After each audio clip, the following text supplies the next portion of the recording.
So ngayon guys, pag-usapan natin itong si political analyst expert na si Malutikia. Kasi meron po siyang meron siyang pagbabanta na merong halong pananakot. Ano yan, Mima? Ito kasi guys, hindi ko nga alam kung political analyst expert ba to kasi yung mga pinagsasabi niya parang streetwise lingwaheng kanto. O sabi niya dito, sige, banatan nyo ng banatan si Sebastian Duterte. One day, he will rise like a phoenix. Yan po yung yan po yung sinabi ni ni Malutikia. Parang may mali Diba guys, napansin nyo ba? Parang may mali. Kasi when we say phoenix, kailangan mo munang ma-burn out. Alam niyo, nagigets niyo ako guys. When we say phoenix, kapag dineklara mo na ikaw ay isang phoenix, kahit sabihin mo pang figure of speech yan, medyo mali pa din killing pa din Kasi pag sinabing phoenix, mamamatay ka muna bago ka makabalik. Tama ba ako? Guys, correct me if I'm wrong kasi yun yung pagkakaalam ko. 'Di ba? Parang talagang isang kabulshitan itong expert na si Malutikia. Tingnan niyo, mali pa yung kanya mga pinagsasabi. Naka-good item na naman talaga itong si Malutikia. Napakadilulo. O, di ba? Okay, basahin natin. O, may agila na nga kayo, tapos ngayon, phoenix na naman. Hindi ko alam kung ano yung pumapasok sa utak ng mga taong to, no? Ang lalakas talaga ng trip sa buhay. Anyway, sabi dito, sige, banatan nyo ng banatan si Baste. One day, he will rise like a phoenix. So ngayon, nasa ashes stage yung Davao City. Tanginang yan.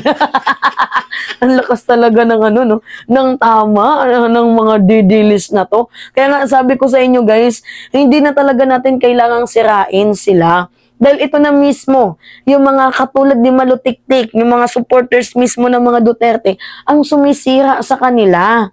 Diba? O, si Sara Duterte, siya din yung sumira ng kanyang pangalan. Diba? Sabi niya, designated survivor. O, diba? Talaga, mga dilulutong mga to, no? O, anyway, sabi niya, tahimik naman yan. Diba mayor yan? Maraming kinilig dyan dahil gwapo. Diyos ko po. Kaya pala naging alkalde itong si Sebastian Duterte dahil gwapo. So, bobo pala yung Davao. Bobo pala yung Davao. Bumuboto lang base sa itsura. Hindi bumuboto base sa yung nagawa. Ano yung background, ano yung quality of service, public service. So, hindi pala nanalo itong si Baste dahil sa kanyang angking talino, sa kanyang pagpapakitang gilas na gusto niyang makatulong sa mamamayang Pilipino, makadagdag ng tawag ito ng improvement sa kanilang lungsod. So nanalo pala siya kasi ang claim ni Malutiktik is itong si Baste Duterte ay gwapo. Mga bobo pala yung mga nasa Davao. Kung ganun, kung bumuboto lang sila ng isang gwapo at hindi nila pinagbabasihan yung credibility, yung quality, 'di ba, ng isang tao, ukol nga dito sa usapin ng pagiging public servant, 'di ba?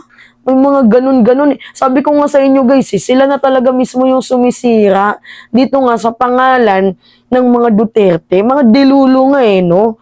O, sabi pa dito, pero kung marinig mo siyang magsalita at marinig mo yung pananalita niya, ibang-iba. Ay hindi. Kapag naririnig namin siya nagsasalita, bastos. Yun yung totoo dun. Walang pinagkaiba. Walang iba dun. Bastos po talaga. Simula sa kanyang ama hanggang sa kanya, bastos.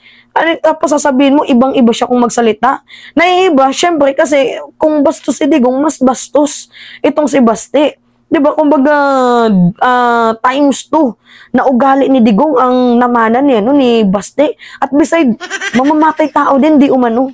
Alam niyo kung bakit? Yung AJK niya doon sa Davao. Diba? Sabi dito, makikita mo yung tapang, hindi tapang yung nakikita namin, kabastusan.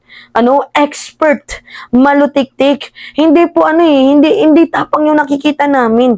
pawang kabastusan na 100% na purong kabobohan. Yun yung nakikita namin. Itong si political expert analyst na si Malutiktik, may ano din ata, no?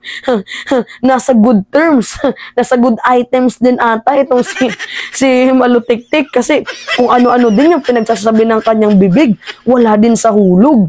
O, sabi pa dito, if he'll rise like a phoenix, mag-ingat kayo. Ay, yan ang sinasabi ko sa inyo guys, na nagbanta. Kasi sabi niya, dapat daw tayong mag-ingat kay Baste kasi he will rise up like a phoenix. Talagang ginagawa tayong tarantado ni ni Malutiktik. Alam nyo, natawa na lang talaga ako. Kung si Sara Aguila, si Baste, Phoenix, ano si Pulong? Ha? Ibong Maya. Natatawa na lang talaga ako kung ano-ano na lang yung yung mga pinagsasabi ng ng mga to. Anyway, guys, correct me if I'm wrong kasi sa pagkakaalam ko, matatawag mo na phoenix ang isang phoenix kung siya ay tapos ng mamatay.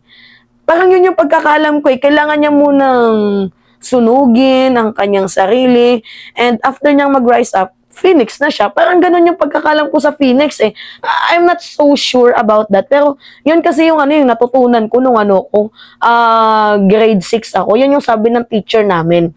Matatawag mo na Phoenix ang isang Phoenix kapag siya ay namatay na. Yun yun.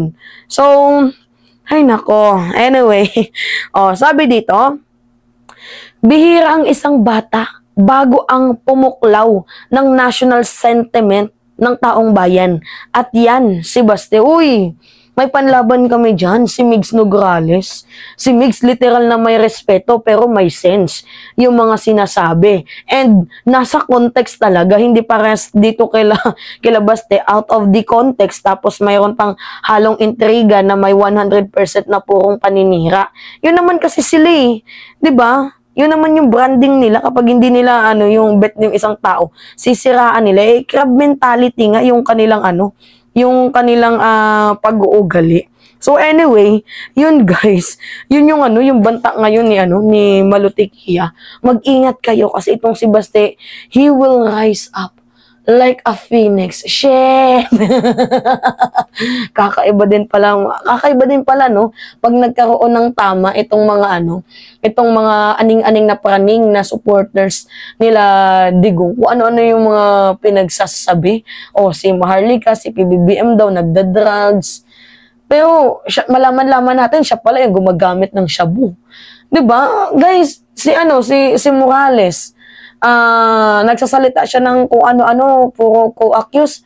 Wala naman yung kanyang yung kanyang pinaka-informant. So, mga fake news nga, guys. Sabi ko sa inyo, may mga aning-aning na yung mga yan. Si Harry Roque, galit na galit kay Dilima kasi may scandal. Yun naman, siya pala merong mga boylet. Kaya nga sabi ko sa inyo, guys, may mga aning-aning tong mga taong to. Ano yung mga pinagsasabi ng kanilang mga bibig. Wala na talaga sa hulog. Anyway, yun guys. He will rise up like a phoenix daw. Di wow. O yan, natatawa kasi ako. Sa totoo lang. Nakakatawa naman talaga. Diba? Sino hindi matatawa dun? Nakakatawa naman talaga. Diba? Anyway, yun guys. It's me again, si Mima Alicia nyo. At nagbabalik ulit para sa ating panibagong video.